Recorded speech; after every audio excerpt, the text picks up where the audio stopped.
देखिए क्वेश्चन है, यदि जनवरी महीने में 5 रविवार हैं तो उस महीने का पहला दिन कौन सा हो सकता है। इस क्वेश्चन को बनाने के लिए आपको 3-4 पॉइंट आपको याद रखना होगा, तभी जाके इस क्वेश्चन को आप आसानी से बना पाएंगे।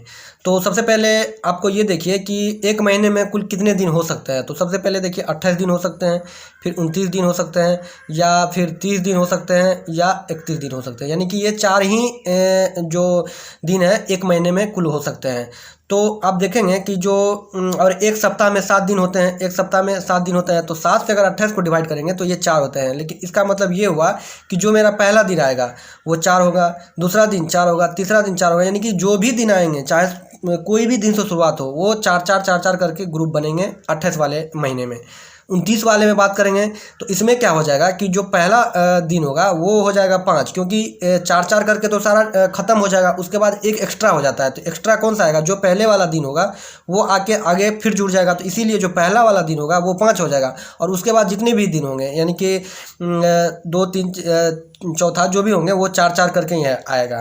ठीक है। उसके बाद अगर 30 दिन वाले महीना में जाएंगे तो उसमें क्या होगा कि 28 दिन में 4-4 से तो डिवाइड हो जाता है, यानी कि सारा तो दिन 4-4 ही होगा। लेकिन पहला और दूसरा जो होगा वो 5-5 दिन का हो जाएगा एक महीना में, पहला और दूसरा। उसके बाद जो भी होंगे वो 4-4 दिन का ही होगा, उसके बाद 4-4 दिन का ही होगा।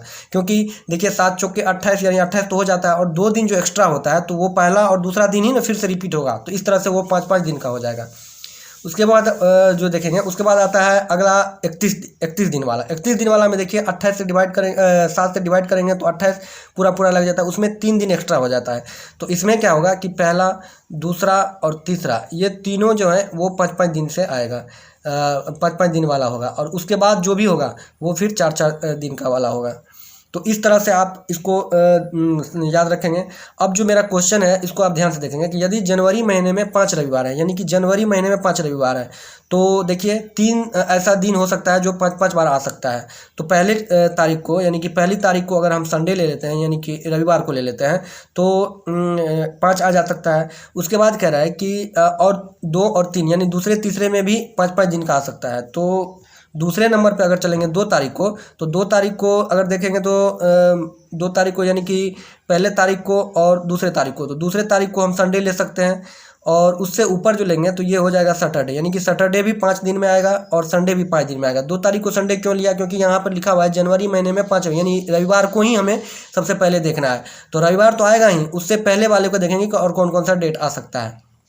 तो फिर सैटरडे भी 1 तारीख को आएगा, तो ये भी 5 दिन का हो सकता है। उसके बाद देखेंगे कि 3 तारीख को अगर हम ले लेते हैं संडे को, 3 तारीख को, क्योंकि ये फिर 5 दिन आ सकता है। तो उससे पहले अगर देखेंगे 2 तारीख को, तो ये आ जाता है आपका सैटरडे, और 1 तारीख को देखेंगे तो ये आ जाता है आपका फ्राइडे।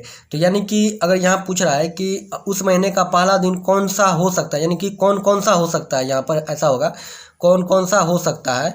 तो आप देखेंगे कि पहला तारीख तो, यानी पहले वाले में एक संडे भी हो सकता है पहला तारीख। दूसरे पहले तारीख में जो देखेंगे तो सैटरडे भी हो सकता है, और तीसरे में जो पहला तारीख देखेंगे तो वो फ्राइडे भी हो सकता है। यानी कि 5-5 दिन का ये तीनों डेट पॉसिबल है, यानी हो सकता है। जब आप 5 रविवार, यानी कि अगर रविवार को आप मद्देनज़र, यानी कि एक रविवार आना ही चाहिए अगर मद्देनज़र रखते हैं, तब ये तीनों पॉसिबल है कि संडे भी आ सकता है, सैटरडे भी हो सकता है और फ्राइडे भी हो सकता है। तो इस तरह से इस क्वेश्चन को आप ऐसे बनाएंगे। आशा करूँगा ये वीडियो आपको पसंद आए। अगर ये वीडियो पसंद आया तो मेरे चैनल को सब्सक्राइब कीजिए, वीडियो को लाइक कीजिए और ज़्यादा से ज़्यादा शेयर करना न भूलिए। धन्यवाद।